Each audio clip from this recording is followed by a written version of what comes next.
Olá, eu sou Gabriel Santana, mestrando em Letras Linguística pelo Programa de Pós-Graduação em Letras da UFPE.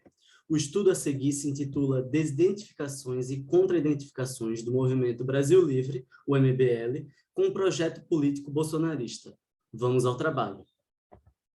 Ao longo da corrida eleitoral pela presidência da República no ano de 2018, foi possível acompanhar o alinhamento ao projeto político proposto pelo então candidato Jair Messias Bolsonaro por parte de muitos grupos políticos de direita surgidos durante o processo de impeachment da ex-presidenta Dilma Rousseff. Logo depois da eleição, esses grupos começaram a lutar por posições de poder na atual configuração política brasileira.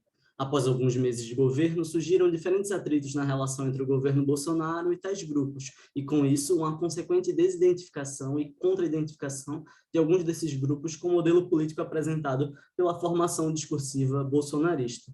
O MBL foi um dos grupos que mais se beneficiaram desse percurso da política brasileira, elegendo seus próprios vereadores e deputados. Tendo em vista os fenômenos discursivos ideológicos de identificação, desidentificação e contra-identificação, propõe-se neste trabalho fazer uma análise dos mecanismos linguísticos que possam materializar tais fenômenos em sequências discursivas orais do principal líder do MBL, Kim Kataguiri. Para tanto, baseamos-nos no aparato teórico da análise do discurso de linha francesa, sobretudo os trabalhos de linha pechetiana, representados no Brasil por trabalhos como os de Orlandi e Indurski Ferreira, além do trabalho de Beck e Esteves sobre os processos de identificação, desidentificação e contra-identificação. É também relevante destacar que este estudo tomou como enfoque de análise os mecanismos linguísticos avaliativos utilizados para apreciar ou depreciar Bolsonaro e o processo político por ele representado, estando em jogo, de tal modo, os próprios gestos de leitura do pesquisador. Os textos que compõem o corpus desta pesquisa foram coletados de duas diferentes elocuções orais concedidas por Kim Kataguiri. A primeira se deu no próprio canal de YouTube do Movimento MBL, em 29 de agosto de 2018, e trata-se de um comentário sobre a entrevista feita pelo programa Jornal Nacional com o então presidenciável do PSL. A segunda se deu um ano depois, em 30 de agosto de 2019, em entrevista concedida à Jovem Pan, em formato de live stream, da qual destacamos 2 recortes de 5 minutos feitos pela própria Jovem Pan em seu canal de YouTube, e se trata dos 2 trechos da entrevista em que se discute exclusivamente o governo Bolsonaro.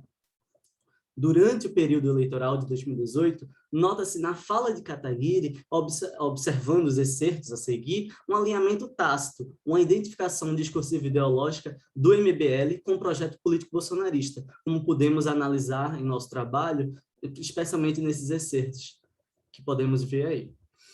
Meses após a corrida eleitoral, ainda lá no ano de 2019, já se fazia evidente uma maior desidentificação ou contra-identificação à formação discursiva bolsonarista, tal como se percebe por meio das seguintes manifestações linguísticas, as quais também, dentre outras, observamos nas nossas análises da pesquisa. Constatou-se, por meio das análises, uma desidentificação e uma consequente contra-identificação, em especial pelos abusos de poder apresentados pelo atual governo e sua latente aproximação com costumes intransigentes ou tipicamente ditatoriais, o que vem levando esses movimentos a se distanciarem do que classificam como um ultraconservadorismo radical. E esse desalinhamento vem fortalecendo a nova posição sujeito de liberais na economia e conservadores velados nos costumes, muito frequentemente e alinhados neste momento a partidos políticos como o Novo, o Democratas e o Patriotas. A tal processo discursivo induz que atribui a noção de posição sujeito dissidente, na qual a dissidência se apresenta, na verdade, como uma proposta de filiação ideológica possivelmente hegemônica. Nesse sentido, cabe lembrar que esses novos grupos vêm se formando sob o pretexto de buscarem uma nova política de direita. É tendo em mente essas transformações políticas em curso que se faz relevante nos voltarmos para os processos interdiscursivos vigentes nessa chamada nova direita brasileira. E essas são as minhas referências e fico muito grato pela atenção e um bom evento.